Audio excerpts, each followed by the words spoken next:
उसका नाम था जोचितल, फूलों के समान कोमल पर आत्मा में पत्थर सी दृढ़। वो एक दाई थी। जीवन उसके हाथों से जन्म लेता था और शायद इसी कारण मृत्यु उससे बात करती थी।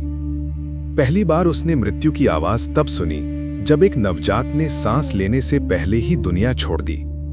अंधकार में एक स्वर गूंजा, ये आत्मा मार्ग भटक गई है। जोचितल कांप उठी। उसने देखा हड्डियों से सजा एक सिंहासन और उस पर बैठा मिक्तलांतकुतली, मृत्यु का देवता। मृत्यु मुझसे क्यों बात कर रही है? उसने पूछा। देवता बोले, क्योंकि तुम जीवन को सम्मान देती हो। समय के साथ जोचितल को पता चला कि मृत आत्माएं शांत नहीं थीं। वे मिक्तलान की राह पर अटकी थीं क्योंकि लोग अब परंपराएं नहीं निभाते थे। बलियां दिखावा बन गई थीं। संस्कार जल्दबाजी में पूरे होते थे। मृत्यु का अर्थ भूल चुका था साम्राज्य। मृत आत्माएं विलाप करती, हमें भुला दिया गया है। जोचितल ने सम्राट के दरबार में सत्य बोला। उसने कहा, मृत्यु क्रोधित नहीं है, वो दुखी है। पुरोहितों ने उसे विधर्मी कहा। एक स्त्री देवताओं की वाणी नहीं बोल सकती। रात को उसे कैद कर लिया गया। काल कोठरी में मृत्यु फिर आई। डरती हो?